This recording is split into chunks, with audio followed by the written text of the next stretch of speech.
If a 3,868-pound, all-wheel drive hybrid strikes you as a curious sequel to the original bantamweight NSX, you're not alone. As vehicle performance lead engineer Jason Widmer tells it, the initial prospect of a gas-electric NSX caused as much hand-wringing within Honda's hallways as raised eyebrows outside them. In the early days of the new car, NSX mules consistently laid down faster laps without the battery electric assist system that was supposed to make the thing quicker. That was more than 5 years ago, and the NSX's hybrid electric system is now a fully developed piece of Go Faster kit. The car rolling out of Marysville, Ohio, seamlessly combines 2 turbochargers, 3 electric motors, 4 driven wheels, 6 cylinders, and 9 forward gears to produce bona fide supercar performance. That won't make it any less controversial. There are an infinite number of ideas as to what a resurrected NSX should have been. The concept that one out is a rolling test bed for the future of performance technology.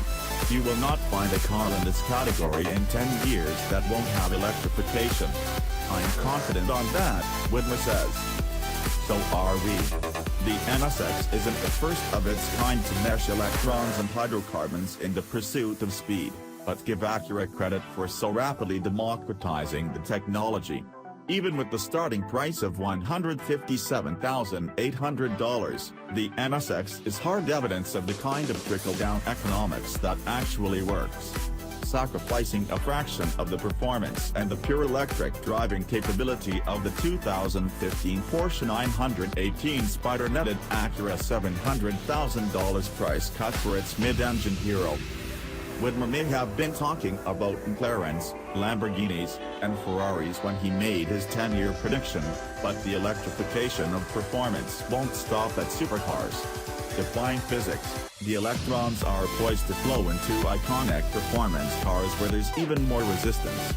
Hybridized 911s and BMW Mi's are an eventuality, not just a possibility. This NSX is a preview of things to come. Our test car arrived with $11,860 worth of tire and brake upgrades. The fast NSX flares iron brake rotors and less aggressive summer tires. For Acura, the hybrid system that supplements the 500 horsepower V6 plays perfectly to the character of the NSX, both old and new. Just like the original, the modern NSX is every bit as civilized as it is quick. The open sight lanes, the wide cabin, and the seats that accommodate the average American are as notable in this class as are the electric motors that give it instant off-the-line thrust. It's a supercar without a god complex, as unpretentious as a car with an engine behind the driver and a six-figure price on the window can possibly be.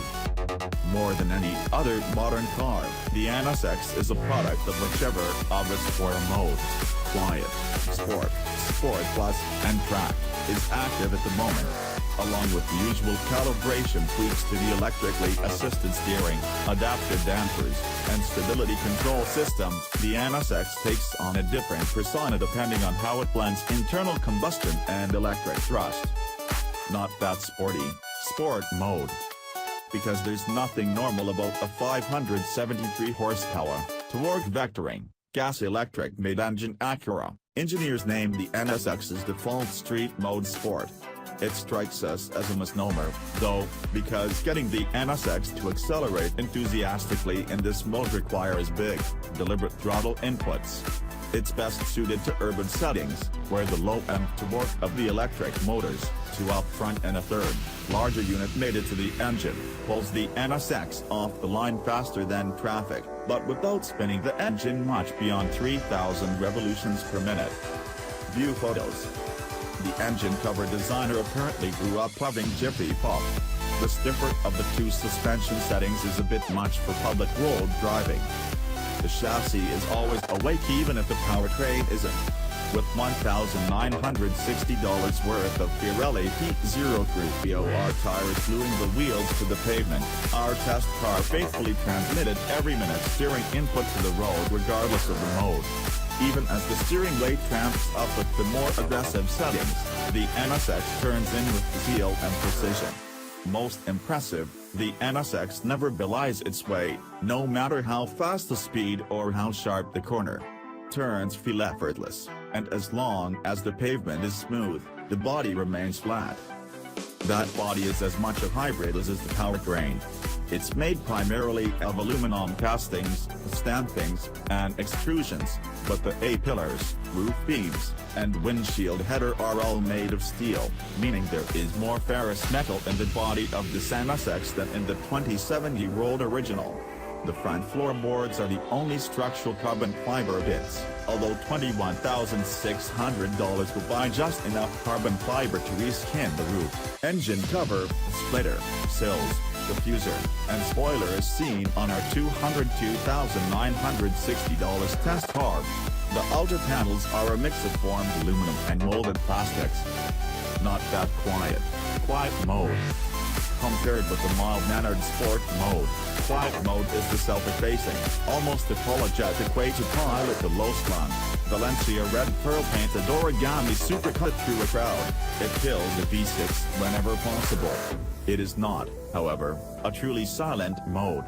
The engine still fires when you start the car in quiet mode, though it revs only as high as the 1,500 revolution per minute fast idle and sounds as fierce as a Honda Odyssey minivan warming its catalysts. Once the powertrain is hot, quiet mode largely behaves like an aggressive stop-start system. If you were expecting to slice through town with the swift, mute moves of a Tesla, you'd be disappointed. With a small lithium-ion battery pack, Acura will only say its capacity is approximately 1 kWh, and less than a Honda Civic's worth of horsepower from the electric motors. The NSX rarely gets above walking speed without firing the engine. It prefers to ride a 3.5-liter V6 to cruising speed and then sail on electrons up to 50 miles per hour when the road is flat or downhill. Quiet mode doesn't soften the suspension or lighten the steering. It's merely a dimmer switch for the gas engine, shifting more work to the electric motors and exercising the battery harder. The NSX rebuts any attempts to drive hard in this mode. It disables the paddle shifters and causes the transmission to short shift at 4,000 revolutions per minute when the accelerator is bagged. And while quiet mode turns down the volume both inside and outside the car by closing the exhaust bypass valves and the intake resonator pipe, it hardly feels tranquil from the driver's seat. The constant on-off-on of the engine quickly becomes tiresome. Waking up the NSX Sport Plus mode. The obvious panacea is Sport Plus, in which the gas engine never shut off and we never saw the 9-speed transmission shift higher than 6th gear on its own accord. Sport Plus redraws the tachometer to cover 9,000 revolutions per minute, rather than 8,000, but the red line remains unchanged at 7,500 revolutions per minute, which is also where the boosted V6 makes its peak 500 horsepower. The engine's unusual 75-degree V-angle results in a shorter and thus strengthened crankshaft relative to a 60-degree design, and a narrower overall width compared with the 90-degree unit. Forged internals include the crankshaft, connecting rods, and valves. Fuel is injected alternately into either the combustion chambers or the intake ports to maximize both power and efficiency. Yet the engine never sounds nor drives as exotically as it reads on paper. That's the side effect of performance-enhancing electric motors. They smooth the power delivery to the point that they make the full contribution of the gas-fed engine. Flatten the accelerator and the NSX stirs the motors, the turbos, and the reciprocating pistons into a cascade of low-end torque, mid-range boost, and high-end power. If you could separate the sensation from the intake resonance tube singing just behind your skull, it would evoke the initial torque swell of an electric vehicle with a seemingly endless pull of a 9,000 revolution per minute push. Even during hard throttle shifts, gear changes register strictly audibly, with the motors masking the momentary blip in gas engine torque.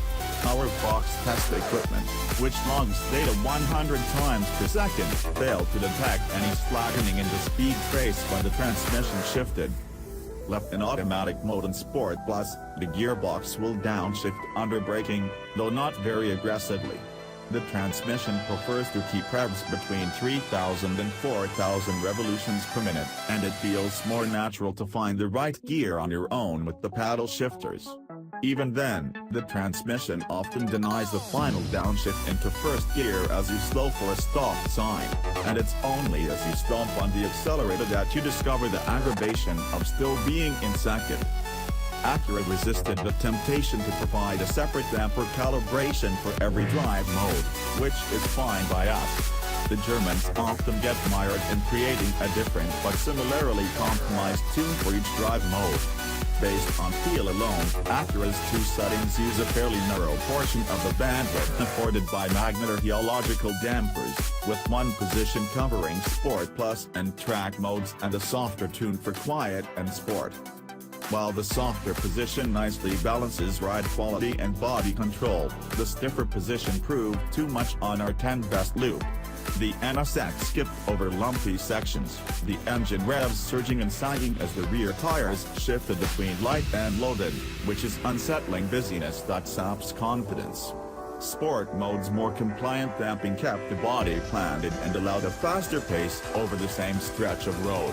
Unfortunately, there's no way to decouple the damper settings from the drive mode. Supercar demeanor, engaged. Track mode. In track, the NSX begins to reveal some slightly raw edges and finally begins to feel like what it is, a mid-engine supercar. It's the rare car that will crash into the rev limiter, rather than automatically upshift during launch control runs with the trans in manual mode. Track provides a clean launch with a relatively soft clutch engagement from 2,500 revolutions per minute and no wheel spin, but there's no mistaking the smeared landscape for anything other than speed. 60 mph arrives in 3.1 seconds, and a quarter mile requires just 11.2. Those figures are plenty quick, but the competition seems to challenge Widmer's assertion that the reason we have electrification is for performance. In our August 2016 Junior Achievement comparison, the NSX's rivals, the Audi R8 V10 Plus, the McLaren 570S, and the Porsche 911 Turbo S, all delivered quicker acceleration without any electric assist. And they did so carrying at least 150 pounds less each.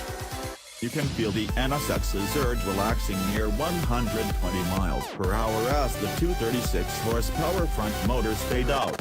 Their purpose is more sophisticated than simple straight-line speed, though.